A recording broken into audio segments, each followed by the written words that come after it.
Hi friends, welcome to Saju's Tasteland. എല്ലാവർക്കും പുതിയൊരു വീഡിയോയിലേക്ക് സ്വാഗതം.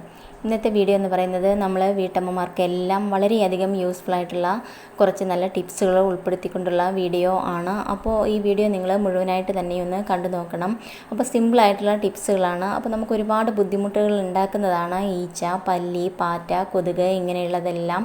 അപ്പോൾ ഇവയൊക്കെ വളരെ നിസ്സാരമായിട്ടുള്ള രീതിയിൽ, കാശൊന്നും ചിലവില്ലാത്ത രീതിയിൽ നമുക്ക് പൂർണ്ണമായിട്ട് ഒഴിവാക്കാൻ പറ്റുന്ന ടിപ്സൊക്കെയാണ് ഈ ഒരു വീഡിയോയിൽ ഞാൻ ഉൾപ്പെടുത്തിയിരിക്കുന്നത്. അപ്പോൾ നമുക്ക് ആ ടിപ്പുകൾ എന്തൊക്കെയാണ് എന്നൊന്ന് കണ്ടിട്ട് വരാം.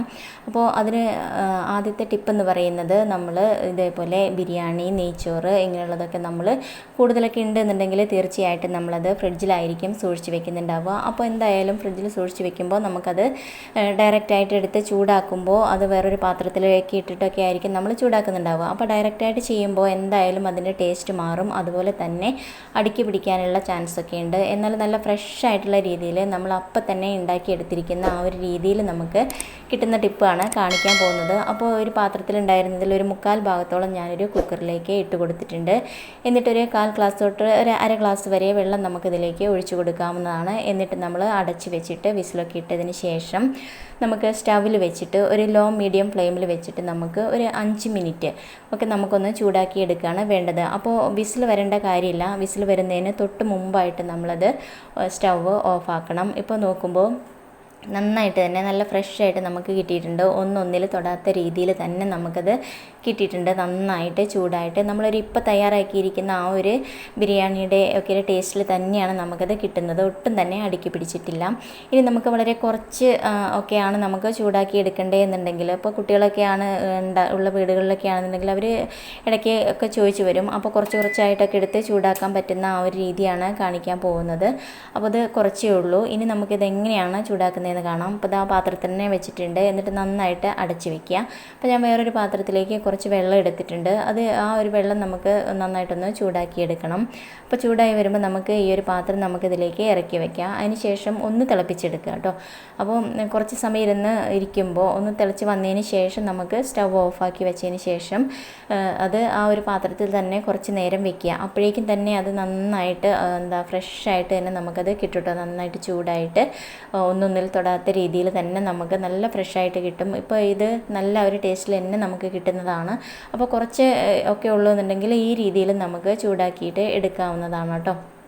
അപ്പോൾ വളരെ സിമ്പിളായിട്ടുള്ള ടിപ്പാണ്. രുചി ഒട്ടും തന്നെ കുറയാതെ നല്ല പെർഫെക്റ്റ് ആയിട്ടുള്ള രീതിയിൽ നമുക്കിത് കിട്ടും. അപ്പോൾ ഈ ടിപ്പും നിങ്ങളൊന്ന് ചെയ്ത് നോക്കൂ. ഇപ്പോൾ നെയ്ച്ചോറോ ബിരിയാണിയോ ഒക്കെ ആണെന്നുണ്ടെങ്കിൽ നമുക്കത് ചെയ്യാവുന്നതാണ്. ഇനി അടുത്ത ടിപ്പെന്ന് പറയുന്നത് ഉരുളക്കിഴങ്ങ്. നമ്മൾ ഉരുളക്കിഴങ്ങ് സൂക്ഷിച്ച് വെക്കുമ്പോൾ തീർച്ചയായിട്ടും കുറച്ച് നാൾ ഇരുന്നാൽ, ഇപ്പോൾ ഫ്രിഡ്ജിലാണെന്നുണ്ടെങ്കിലും പുറത്ത് വെക്കുകയാണെന്നുണ്ടെങ്കിലൊക്കെ കുറച്ച് ദിവസം ഇരുന്ന് കഴിഞ്ഞാൽ അതിൽ ഇതേപോലെ മുള പൊട്ടി വരാനായിട്ട് തുടങ്ങും. അപ്പോൾ ഇങ്ങനെ മുളച്ച് തുടങ്ങിയിട്ടുള്ള ഉരുളക്കിഴങ്ങ് നമ്മൾ കഴിക്കുന്നത് നമുക്ക് ആരോഗ്യത്തിന് ഒരുപാട് ദോഷം ഉണ്ടാക്കുന്നതാണ്. അപ്പോൾ അങ്ങനെയൊക്കെ സംഭവിക്കാതിരിക്കാൻ വേണ്ടിയിട്ട്, മുള പൊട്ടി വരാതിരിക്കാൻ വേണ്ടിയിട്ടുള്ള ഒരു സിമ്പിളായിട്ടുള്ളൊരു ടിപ്പാണ് കാണിക്കുന്നത്. അപ്പോൾ അതിന് വേണ്ടിയിട്ട് ഇതേപോലെ ഹോൾസ് ഉള്ള ഒരു പാത്രമാണ് ഞാൻ എടുത്തിരിക്കുന്നത് കേട്ടോ. അതിലേക്ക് നമുക്ക് നമ്മൾ സൂക്ഷിച്ച് വെക്കുന്ന എത്രയാണെന്ന് വെച്ചാൽ അത്രയും ഉരുളക്കിഴങ്ങ് നമുക്ക് ഇതേപോലെ ഇട്ട് കൊടുക്കാം. ഇപ്പോൾ ഉരുളക്കിഴങ്ങിൽ ഒട്ടും തന്നെ നനവുണ്ടാവാൻ പാടില്ല, അതുപോലെ തന്നെ മണ്ണൊന്നും ഉണ്ടാവാൻ പാടില്ല കേട്ടോ. ഇനി നമുക്ക് ആവശ്യമായിട്ടുള്ളത് ഒരു ആപ്പിളാണ്. അപ്പോൾ ആപ്പിൾ എന്ന് പറയുന്നത് അത്ര ഫ്രഷ് ആയിട്ടുള്ള ആപ്പിൾ വേണമെന്നൊന്നുമില്ല. അതേപോലെ തന്നെ ഒരുപാട് വലിയ ആപ്പിളൊന്നും വേണ്ട, ചെറിയൊരു ആപ്പിളായാലും മതി. നമുക്ക് ജസ്റ്റ് ഒന്ന് ഇതേപോലെ വെക്കാൻ വേണ്ടിയിട്ട് മാത്രമാണ് നമ്മൾ എടുക്കുന്നത് കേട്ടോ. ഇത് രണ്ടും കൂടെ ഇങ്ങനെ ഒരുമിച്ച് വെക്കുകയാണെന്നുണ്ടെങ്കിൽ ഉരുളക്കിഴങ്ങ് പെട്ടെന്നൊന്നും മുള പൊട്ടാതെ ഇരുന്നോളൂ കേട്ടോ. അപ്പോൾ കുറച്ച് നാളൊക്കെ നമുക്കത് ഫ്രിഡ്ജിലൊന്നും വെക്കാതെ പുറത്ത് തന്നെ വെച്ചിട്ട് നല്ല ഫ്രഷ് ആയിട്ടുള്ള രീതിയിൽ നമുക്ക് കിട്ടുന്നതായിരിക്കും. അപ്പോൾ ഈ ഒരു ടിപ്പും നിങ്ങൾക്ക് യൂസ്ഫുൾ ആയിട്ടുണ്ടാവുമെന്ന് വിചാരിക്കുകയാണ്. ഒന്ന് ചെയ്ത് നോക്കൂ കേട്ടോ. ഇനി അടുത്ത ടിപ്പെന്ന് പറയുന്നത്, നമ്മൾ വെണ്ടയ്ക്ക മെഴുക്ക് പുരട്ടിയോ അല്ലെങ്കിൽ തോരനോ ഒക്കെ ഉണ്ടാക്കുമ്പോൾ എന്തായാലും പലർക്കും സംഭവിക്കുന്നത് തന്നെയായിരിക്കും. ഇങ്ങനെ ഒട്ടിപ്പിടിച്ചിട്ട് അതിൻ്റെ ആ ഒരു വഴുവഴുപ്പൊക്കെ ഇറങ്ങി വന്നിട്ട് ഒട്ടിപ്പിടിച്ചിട്ട് നമുക്ക് അത്ര പെർഫെക്റ്റ് ആയിട്ടുള്ള രീതിയിലും അതുപോലെ തന്നെ നല്ല ടേസ്റ്റിലും നമുക്ക് കിട്ടില്ല. അപ്പോൾ അത് മാറാൻ വേണ്ടിയിട്ട്, അതിൻ്റെ ആ ഒരു വഴുവഴുപ്പ് മാറാൻ വേണ്ടിയിട്ട് ഒന്നൊന്നിൽ തൊടാതെ ഉള്ള രീതിയിൽ നമുക്ക് ഇത് വളരെ സിമ്പിളായിട്ടുള്ള രീതിയിൽ നമുക്ക് മെഴുക്ക് പുരട്ടിയോ തോരനോ ഒക്കെ ഉണ്ടാക്കാൻ പറ്റുന്ന ഒരു ടിപ്പാണ് കാണിക്കാൻ പോണേ കേട്ടോ. അപ്പോൾ അതിന് വേണ്ടിയിട്ട് ഞാൻ ഇതേപോലെ അരിഞ്ഞെടുക്കുകയാണ് ചെയ്തിരിക്കുന്നത്. എന്നിട്ട് നമുക്ക് കുറച്ച് ഉപ്പ്, കുറച്ചെന്ന് പറഞ്ഞാൽ നമുക്ക് ആ ഒരു തോരന് തയ്യാറാക്കി എടുക്കാൻ വേണ്ടിയിട്ട് ആവശ്യമായിട്ടുള്ള ഉപ്പ് നമുക്കതിലേക്ക് ചേർത്തിട്ട് നമ്മളെ കൈ വെച്ചിട്ട് തന്നെ നന്നായിട്ടൊന്ന് തിരുമ്മിയെടുക്കുകയാണ് വേണ്ടത് കേട്ടോ. അപ്പോൾ കുറച്ച് സമയം 1 മിനിറ്റ് നേരത്തേക്കൊക്കെ നമുക്കൊന്ന് തിരുമ്മിയെടുക്കാം. ഇതേപോലെ എല്ലായിടത്തും ഉപ്പൊക്കെ ഒന്ന് തട്ടുന്ന രീതിയിൽ, ആ ഒരു രീതിയിൽ നമുക്ക് ഇതേപോലെ ഒന്ന് തിരുമ്മിയെടുക്കുകയാണ് വേണ്ടത്. അപ്പോൾ കൈ വെച്ചിട്ട് തന്നെ നമ്മൾ ചെയ്യാനായിട്ട് ശ്രദ്ധിക്കണം. എന്നിട്ട് ഇതേപോലെ ഒന്ന് നിരത്തിയിട്ട് കൊടുക്കുക കേട്ടോ. എന്നിട്ട് നമ്മളൊരു 5 മിനിറ്റ് തൊട്ടൊരു 15 മിനിറ്റ് വരെയെങ്കിലും നമ്മളിതൊന്ന് റെസ്റ്റ് ചെയ്യാനായിട്ട് മാറ്റി വെക്കണം. എന്നിട്ട് നമ്മളിത് സാധാരണ മെഴുക്ക് പുരട്ടിയോ തോരനോ ഉണ്ടാക്കുന്ന രീതിയിൽ നമ്മൾ തയ്യാറാക്കി എടുക്കുകയാണെന്നുണ്ടെങ്കിൽ നല്ല പെർഫെക്റ്റ് ആയിട്ട് തന്നെ ഒട്ടും കരിഞ്ഞു പോവേ അല്ലെങ്കിൽ വഴുവഴുപ്പ് ഉണ്ടാവുകയോ അങ്ങനെയൊന്നും ചെയ്യാതെ ഇതേപോലെ ഒന്നൊന്നിൽ തൊടാത്ത രീതിയിൽ നമുക്ക് കിട്ടുന്നതായിരിക്കും. നല്ല ടേസ്റ്റിൽ തന്നെ നമുക്കത് ഉണ്ടാക്കാനായിട്ട് സാധിക്കുകയും ചെയ്യും. അപ്പോൾ ഒരുപാട് ഓയിലിൻ്റെ ഒന്നും ആവശ്യമില്ലാതെ തന്നെ നമുക്ക് ചെയ്യാൻ പറ്റും കേട്ടോ. ഇനി അടുത്ത ടിപ്പ് എന്ന് പറയുന്നത്, നമ്മൾ മീനൊക്കെ ഇപ്പോൾ ചിലപ്പോൾ നമ്മൾ കൂടുതൽ അളവിലൊക്കെ മീനൊക്കെ വറുത്തിട്ട് നമ്മൾ ഫ്രിഡ്ജിലൊക്കെ സൂക്ഷിച്ച് വെക്കുന്നുണ്ടായിരിക്കും അല്ലേ. അപ്പോൾ നമ്മുടെ പണിയൊക്കെ എളുപ്പമാക്കാൻ വേണ്ടിയിട്ട് നമ്മൾ ഒരൊറ്റ ട്രിപ്പിൽ തന്നെ എല്ലാം വറുത്തെടുത്തിട്ട് നമ്മൾ ഇതേപോലെ സൂക്ഷിച്ച് വെക്കുകയായിരിക്കും ചെയ്യുന്നുണ്ടാവുക. അപ്പോൾ നമ്മൾ എന്തായാലും അത് വീണ്ടും നമ്മളത് ചൂടാക്കുമ്പോൾ വേറൊരു പാനിലേക്ക് ഇട്ടിട്ട് നമ്മൾ ചൂടാക്കി എടുക്കുമ്പോൾ അതിൻ്റെ ടേസ്റ്റ് തീർച്ചയായിട്ടും മാറും. അതുപോലെ തന്നെ അത് കരിഞ്ഞു പോകാനുള്ള ചാൻസൊക്കെ ഉണ്ട്. അപ്പോൾ നമ്മൾ അപ്പം തന്നെ തയ്യാറാക്കി കഴിക്കുന്ന ആ ഒരു ടേസ്റ്റിൽ കിട്ടാൻ വേണ്ടിയിട്ടുള്ള ഒരു ടിപ്പാണ് കാണിക്കാൻ പോണേ കേട്ടോ.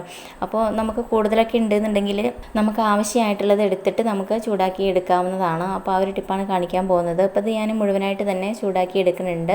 അപ്പോൾ നമുക്ക് നന്നായിട്ടൊന്ന് അടച്ച് വെക്കുക കേട്ടോ. ഇനി ഞാനൊരു കുക്കർ എടുത്തിട്ടുണ്ട്. ആ കുക്കറിലേക്ക് വളരെ കുറച്ച് വെള്ളം മാത്രം നമുക്കൊന്ന് ഒഴിച്ചു കൊടുക്കാം.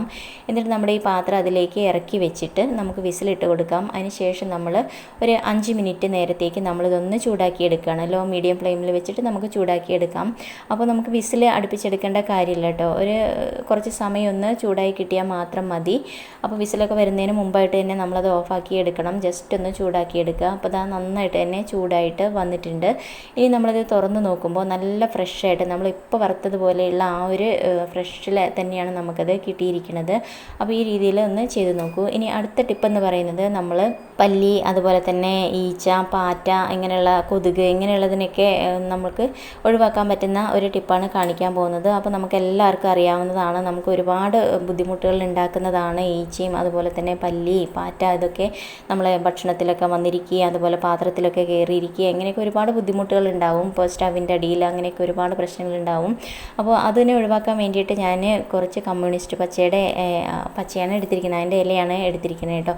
അപ്പോൾ ഈ ഒരു ഇല നമുക്ക് ഒരുപാടൊന്നും ആവശ്യമായിട്ടില്ല, ഒരു 2-3 ഇലയൊക്കെ മാത്രം മതിയാവും. അപ്പോൾ ഈ ഇലേനെ കുറിച്ചുള്ള ഒരു വീഡിയോ, ഇതിന് ഒരുപാട് ഔഷധ ഗുണങ്ങൾ ഉള്ളതാണ് ഈ ഒരു ഇലയ്ക്ക്. അപ്പോൾ അതിൻ്റെ ഗുണങ്ങളൊക്കെ ഉൾപ്പെടുത്തിക്കൊണ്ടുള്ള ഒരു വീഡിയോ ഞാൻ ഇതിന് മുമ്പ് ചെയ്തിട്ടുണ്ട്. അപ്പോൾ അത് കാണാത്തവരുണ്ടെങ്കിൽ ഒന്ന് കണ്ടു നോക്കൂ കേട്ടോ. അപ്പോൾ ഞാൻ 2-3 ഇല എടുത്തിട്ട് ഇത് നന്നായിട്ടൊന്ന് ഞെരടി എടുക്കുകയാണ് ചെയ്യണത്. അപ്പോൾ അതേപോലെ ഒരു പാത്രത്തിൽ വെച്ചിട്ട് നന്നായിട്ട് ഞെരടി എടുക്കുക. അപ്പോൾ അതിൻ്റെ ആ ഒരു നീര് ഇറങ്ങി വരുന്നത് വരെ നമ്മളൊന്ന് ഞെരടി എടുക്കണം കേട്ടോ. പെട്ടെന്ന് തന്നെ ഒരു നീരൊക്കെ ഇറങ്ങി വരാനായിട്ട് തുടങ്ങും. എന്നിട്ട് നമുക്ക് എവിടെയൊക്കെയാണോ പല്ലി അതുപോലെ തന്നെ പാറ്റ ഒക്കെ വരുന്നത് ആ ഒരു ഏരിയയിലൊക്കെ നമുക്ക് ഇതേപോലെ ഒന്ന് വെച്ച് കൊടുക്കാവുന്നതാണ്. അപ്പോൾ ഒരു പാത്രത്തിൽ തന്നെ വെക്കുക, അല്ലെങ്കിൽ വേണമെന്നുണ്ടെങ്കിൽ നമുക്ക് അവിടെ എവിടെയായിട്ട് കുറച്ച് ഇല ഇതേപോലെ ഞെരടിയ ഇലയൊന്ന് വിതറിയിട്ട് കൊടുത്താലും മതിയാവും കേട്ടോ. അപ്പോൾ സ്റ്റവിൻ്റെ അടിയിലൊക്കെ തീർച്ചയായിട്ടും പാറ്റയും പല്ലിയും ഒക്കെ എപ്പോഴും വരുന്നുണ്ടായിരിക്കും. ഇനി മറ്റൊരു പ്രശ്നം എന്ന് പറയുന്നത്, ഇതേപോലെ കരണ്ടടുപ്പ് ഉപയോഗിക്കുന്നവർക്കാണ്. അതിൻ്റെ അടിയിലും ഒക്കെ ആയിട്ട് ഇങ്ങനെ പാറ്റയൊക്കെ കയറിയിരിക്കുകയും അതുകൊണ്ട് തന്നെ നമ്മുടെ ഒരു കരണ്ടടുപ്പ് പെട്ടെന്ന് തന്നെ കേടാവുകയോ ഒക്കെ ചെയ്യാറുണ്ട്. അപ്പോൾ അത് സംഭവിക്കാതിരിക്കാൻ വേണ്ടിയിട്ട് നമുക്ക് ഈ ഒരു ടിപ്പ് നമുക്ക് ഉപയോഗിക്കാവുന്നതാണ്. അതിൻ്റെ അടിയിലേക്കായിട്ട് കുറച്ച് നമ്മൾ ഞെരടി വെച്ചിരിക്കുന്ന ആ ഒരു ഇല നമുക്കൊന്ന് ഇട്ട് കൊടുക്കുകയാണെന്നുണ്ടെങ്കിൽ അതിൻ്റെ അടിയിലേക്ക് പാറ്റയൊന്നും പെട്ടെന്ന് തന്നെ കയറില്ല കേട്ടോ. ഇനി നമുക്ക് കൊതുകിനെ ഈച്ചേനെയൊക്കെ ഓടിക്കാൻ വേണ്ടിയിട്ടും നമുക്കിത് ഉപയോഗിക്കാവുന്നതാണ്. അപ്പോൾ നന്നായിട്ടൊന്ന് ഞെരടിയിട്ട് നമുക്ക് ഈച്ചയും കൊതുകൊക്കെ വരുന്ന ആ ഒരു ഏരിയയിലൊക്കെ നമുക്കിത് വെക്കാവുന്നതാണ്. ആ ഒരു റൂമിൻ്റെ ഏതെങ്കിലും കോണിലൊക്കെ ആയിട്ട് കൊണ്ടുവയ്ക്കുകയാണെന്നുണ്ടെങ്കിൽ ആ ഒരു ഭാഗത്തേക്കൊന്നും കൊതുകോ ഈച്ചയോ ഒന്നും തന്നെ വരില്ല കേട്ടോ. അപ്പോൾ നമുക്ക് ഇത് ഒരു 2-3 ദിവസമൊക്കെ നമുക്ക് ഈ ഒരു ഇത് തന്നെ ഉപയോഗിക്കാവുന്നതാണ്. അപ്പോൾ പിറ്റേ ദിവസവും ജസ്റ്റ് ഒന്ന് ഞെരടി എടുക്കുകയാണെന്നുണ്ടെങ്കിൽ അതിലുള്ള നീര് വീണ്ടും ഒന്ന് ഇറങ്ങി വരാനായിട്ട് തുടങ്ങും. അപ്പോൾ നമുക്ക് ഈ ഒരു ടിപ്പ് നമുക്ക് ചെയ്ത് നോക്കാവുന്നതാണ്. അപ്പോൾ വളരെ സിമ്പിളായിട്ടുള്ള ടിപ്പുകളാണ് പറഞ്ഞിരിക്കുന്നത്. എല്ലാം നിങ്ങളൊന്ന് ട്രൈ ചെയ്ത് നോക്കൂ. അപ്പോൾ ഈ വീഡിയോ നിങ്ങൾക്ക് ഇഷ്ടമായാൽ ലൈക്ക് ചെയ്യാനും ഷെയർ ചെയ്യാനും കമൻറ്റ് ചെയ്യാനും മറക്കരുത്. ചാനൽ ഇതുവരെ സബ്സ്ക്രൈബ് ചെയ്യാത്തവരെ ചാനലൊന്ന് സബ്സ്ക്രൈബ് ചെയ്ത് വെച്ചോളൂ. തൊട്ടടുത്തുള്ള കുഞ്ഞു ബെല്ല് കൂടി ഒന്ന് എനേബിൾ ചെയ്യണേ. അപ്പോൾ ഞാനിടുന്ന എല്ലാ വീഡിയോസും നിങ്ങൾക്ക് അപ്പോൾ തന്നെ നിങ്ങളുടെ ഫോണിലേക്ക് കിട്ടുന്നതായിരിക്കും. ഇനി പുതിയൊരു വീഡിയോയിൽ കാണാം. Okay, thank you, by.